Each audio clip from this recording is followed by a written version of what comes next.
Trizac. L'original.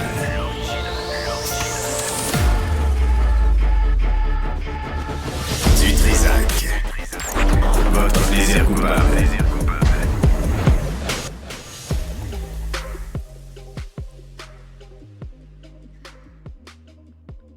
On est là. Bon, bonjour tout le monde. Ah, boy, j'essaie des écouteurs comme ça, tu sais, parce que j'ai l'air de la princesse Léa dans Star Wars avec ça, mais ça marche pas. C'est vraiment, non. Ça fait 2 fois que j'essaie des écouteurs, puis ça vaut pas de la Pourtant, merde. Alexandre Dubé, c'est ça qu'il y a le matin. Je sais pas comment il fait. Hein? Il est autre chose. Attendez, je m'en viens. Oh là, je On vais n'est être en pas stéréo, pressé. là. C'est beau? Sacrément, oui. Là, on va. Bonjour tout le monde. Bienvenue à l'émission. Christian Page est avec nous, le seul et l'unique, le sex symbole du surnaturel. Stéphanie, bonjour. Salut Benoît. Bon, tout va bien. On va parler d'Amqui vers 12h40 là, parce qu'il y a la commémoration. Il y a 1 an, il y a un gars qui a utilisé un camion bélier pour tuer et blesser des gens là-bas. On va revenir avec la mairesse. Et vers 13h15, Claude Paradis, le curé, qui est venu ici pour dire je m'en vais vivre comme un itinérant pendant 2 semaines. Je vais vous dire, il y a de bonnes nouvelles à nous annoncer. Et en passant, j'ai mis ma chemise à carreaux pour protester contre cet hiver qui n'en finit plus. Moi, je reviens, il y a encore de la neige. Capable. Fait que, bref, tout va bien. Monsieur Page, bonjour. Bonjour, Benoît. Comment J'ai allez-vous? cru au départ que c'était pour aller chasser les dindes sauvages.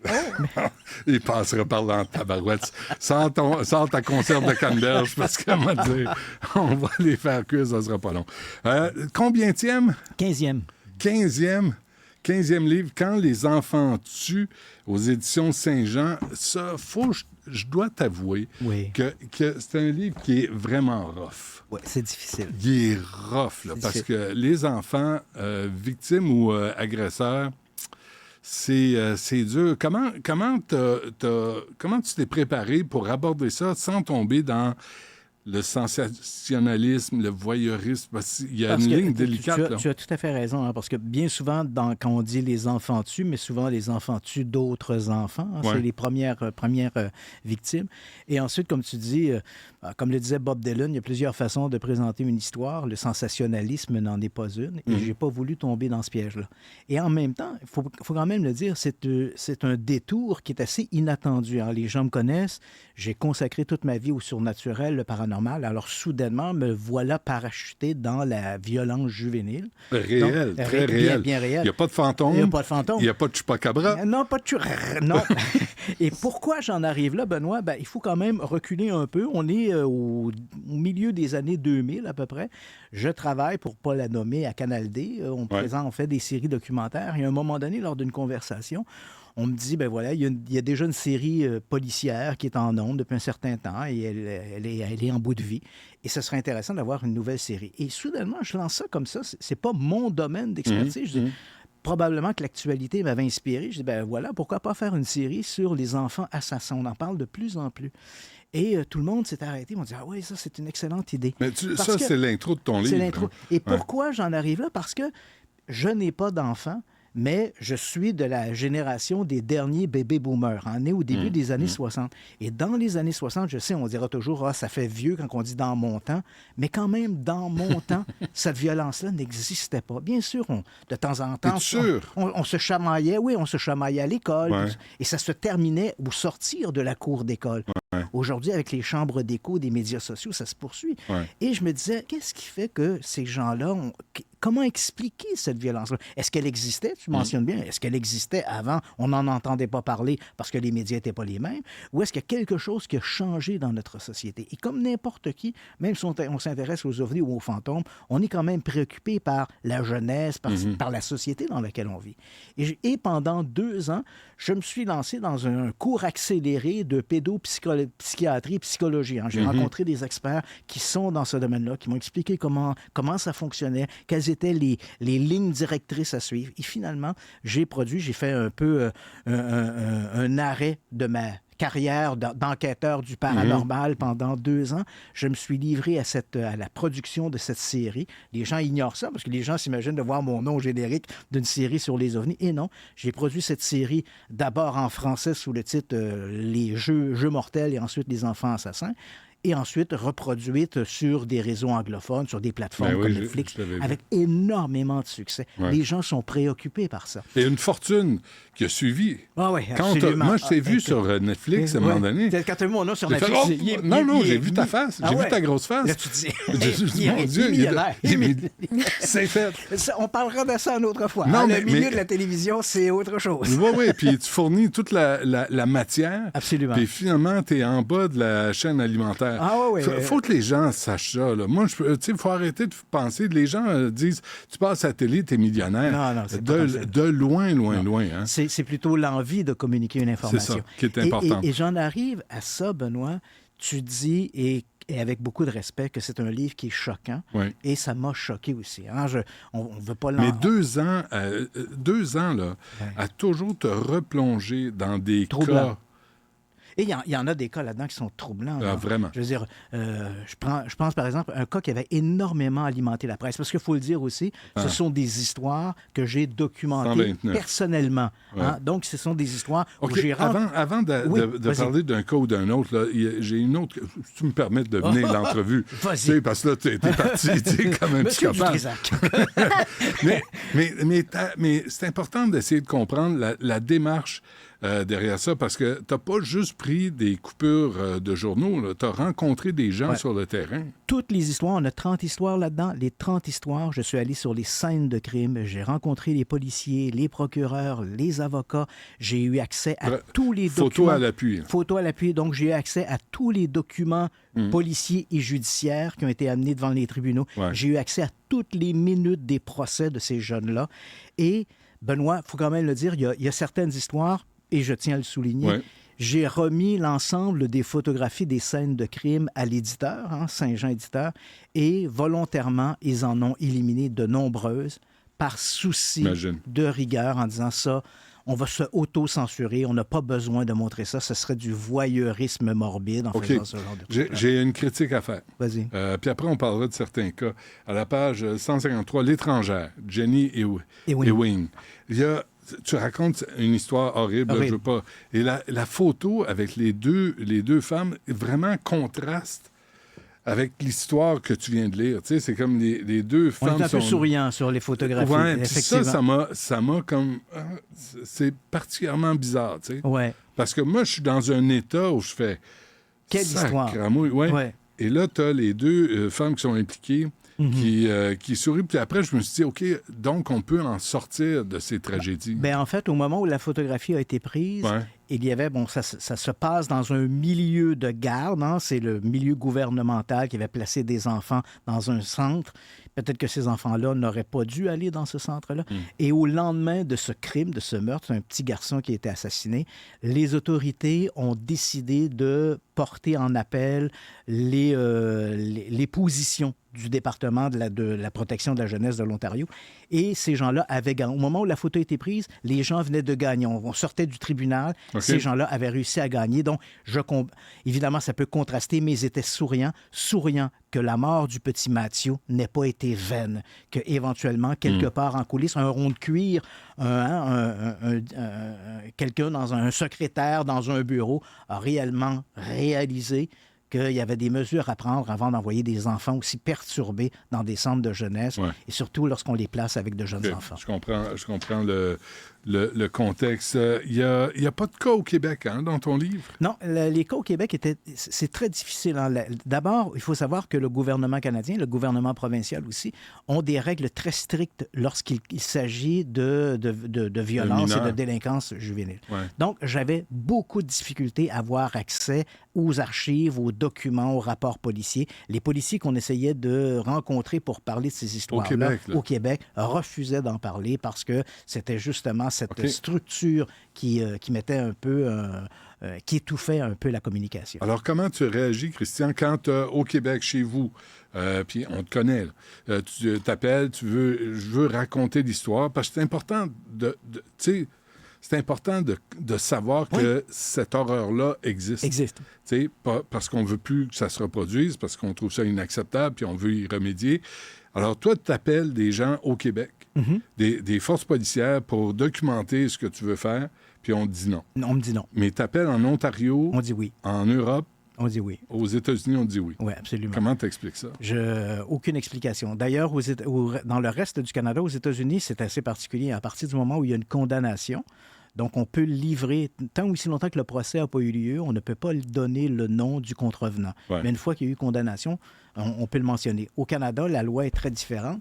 Et en Ontario ou dans le reste du Canada, donc le Canada anglophone, c'était plus facile d'obtenir de l'information avec certaines contraintes. Bien sûr, certains me disaient, il y a certaines histoires canadiennes où des noms ont été changés. D'ailleurs, c'est mentionné. Ici, c'est un pseudonyme. Je n'ai pas pu utiliser le vrai nom. Mais dans l'ensemble, on avait davantage accès aux archives dans le reste du Canada qu'au Québec. Au Québec, ça a été vraiment une fin de non-recevoir. Mais on comprend que des histoires comme celle qui s'est produite à Toronto ou une à Vancouver, il pourrait s'en produire une ici à Montréal ou à Laval. La majorité des histoires des 30, Christian, moi, je les connaissais pas vraiment. Il y en a une, par contre. Puis je pense que tu allais là, tantôt, là, à la page 129, un crime qui a choqué le monde. Ça, c'est les deux garçons de 10 ans. James Bulger, oui. Et j'avoue, Benoît, que même avec le recul, quand j'ai décidé d'écrire le livre, ça faisait déjà quand même 15 ans qu'on avait fait la série, j'ai ressorti les dossiers, je me suis replongé dans cette histoire-là. J'avais devant moi les photos de la scène de crime. Mon éditeur, Respect, a décidé d'en publier qu'une seule, celle de la voie ferrée. Même celle-là est troublante. C'est troublant. Ouais. Cette histoire-là, les gens vont peut-être s'en rappeler. On est en février 1993. Ça se passe à Bottle. C'est un quartier au nord de Liverpool. Et à ce moment-là, la mère, Denise Bulger, est avec son garçon de 2 ans et demi. Et au moment où il y a pas une altercation, un échange entre elle et un boucher, un étal, parce qu'elle n'est pas satisfaite du service, etc., elle perd, et ça c'est le drame de tous les parents, elle perd pendant 30 secondes son fils. Et lorsqu'elle se retourne, il a disparu. Et à ce moment-là, évidemment, c'est le branle-bas de combat. On essaie de retrouver le garçon et on va le retrouver malheureusement 2 jours plus tard sur une voie ferrée. On passe les détails, ils sont dans le livre. Et à ce moment-là, en fouillant dans les archives, les policiers vont découvrir les images de sécurité du centre commercial où on voit 2 garçons de 10 ans, les petites terreurs du quartier, qui ont enlevé le petit James, l'ont amené à l'extérieur. Ils ont d'abord essayé de le jeter dans un canal. Et ça, c'est triste. Je te donne un détail que les gens ne savent pas. Ils ont essayé de le pousser pour qu'il tombe dans le canal. Le gamin a réussi à tomber en sens inverse. Et il est tombé sur la dalle de béton. Il s'est blessé au front. Il s'est relevé. Et je le raconte, ça me trouble encore. Ouais. Il s'est dirigé vers ses bourreaux, les bras tendus vers ses bourreaux qui avaient essayé de le jeter dans le canal. Ils l'ont repris, ils l'ont circulé avec lui. Au lieu de le réconforter, ils l'ont pris, ils ont continué à le torturer. Ouais. Il y a eu la scène de torture sur la voie ferrée, qui est assez racontée en détail dans le livre. Et ensuite, les photographies. Ouais. Quand les policiers ont arrêté ces deux garçons, 10 ans, pour eux, c'était presque une plaisanterie. Ils avaient assassiné l'enfant. Ces images-là, évidemment, ont choqué le monde. À la fois les images du centre commercial, mais les images de ces 2 jeunes victimes, des 2 jeunes assassins. Et c'est un peu l'élément dans le livre, on découvre que quand on fouille, ça n'excuse pas le crime. Mais tu as réussi à humaniser et à rappeler les victimes. On se souvient souvent des crapules, mais on oublie les victimes. Là, c'est important de se rappeler des victimes. Qui était-il? Et on découvre derrière, il faut quand même le mentionner, je ne suis pas pédopsychiatre, je ne suis pas un spécialiste de la délinquance juvénile, mais comme journaliste, j'ai vite appris que 9 enfants sur 10 qui se livrent à ce genre de méfaits viennent de familles dysfonctionnelles, d'abus. Ce sont eux aussi, quelque part, malheureusement, des victimes. Qu'est-ce qui motive les mineurs à tuer, les enfants à tuer? En fait, ce qui les motive, c'est... Parce qu'il y a des cas d'homophobie, de vengeance. Il n'y a pas de projection dans le futur. Et c'est d'ailleurs ce qui fait que les enfants se font rapidement arrêter. C'est qu'il n'y a pas de projection dans le futur. On agit d'instinct. Il y a une bagarre qui éclate, il y a quelque chose. Je raconte une histoire. Le cas où un tueur en série le plus jeune de l'histoire du Canada, crois-le ou non, une fillette qui venait de fêter son 12e anniversaire. Donc, elle est en couple avec un jeune garçon de 23 ans. Je dis jeune garçon, mais c'est quand même le double de son âge. C'est un individu qui est tout à fait marginal, piercing, maquillage. Il se croit un loup-garou âgé de 300 ans. et elle tombe en amour avec. Elle est fragile, c'est une adolescente de 12 ans. Elle vit dans l'univers gothique, lit les romans, Buffy, le vampire, etc. Elle tombe en amour avec ce garçon-là. Et ses parents, comme l'aurait fait n'importe quel parent, s'opposent à cette relation. Comment ma fille de 12 ans peut-elle fréquenter un individu marginal de 23 ans? Et elle va mettre au point un plan, assassiner ses parents et son petit frère. Et ça va se faire dans un crime épouvantable, sanglant. Tu sais, Benoît, s'il nous s'agit de 6 mois, elle avait 12 ans et 6 mois. Si elle avait eu 6 mois de moins, donc moins de 12 ans, elle serait sortie du tribunal sans rien à se reprocher. On ne peut pas judiciariser dans le système canadien un enfant de moins de 12 ans. Et qu'est-ce qui fait que ces gens-là arrivent à commettre ce crime-là? C'est un crime spontané. Je pense à quelque chose, j'agis. Mais il n'y a pas de vision à long terme. Oui, mais éventuellement, tu vas te faire rattraper. Tes parents, on ne pourra pas les ressusciter après. Le dommage, il est fait. Ces gens-là agissent spontanément et malheureusement, on est de plus en plus dans la violence. Avant qu'on se quitte, Christian, j'ai parlé à Pierre Paulus du Parti conservateur, de Magnotta et de Bernardo. Tu sais, ils ont Violette Magnotta et Paul Thiel, il a changé de nom. Dans ton livre, tu as au moins 2 exemples d'assassins qui changent de nom alors qu'ils sont au pénitencier ou en prison. Voilà. Et tout ça pour pas qu'il y ait de suivi au plumitif, pour savoir, Violette Magnotta, elle n'a rien fait. Ouais. Luca Rocco Magnotta, lui, il a commis des crimes.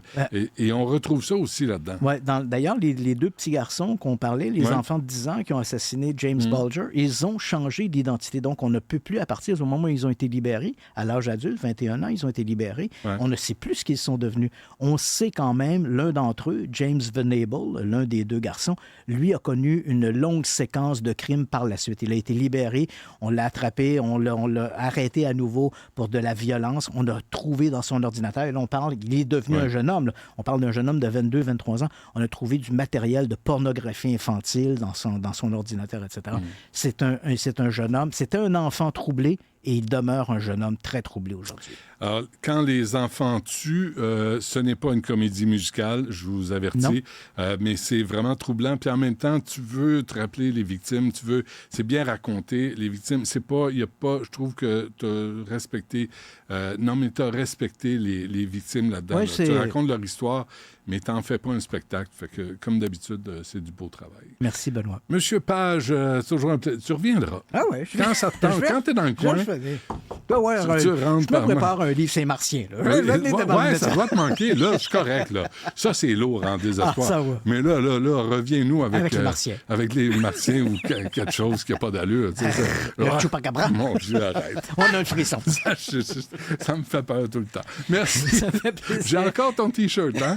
De Chupacabra, tu m'as offert ça. Je me rappelle très bien. Il est serré un peu plus qu'avant. C'est drôle. Hein? Merci, Christian. Je mettrais ça sur la plage.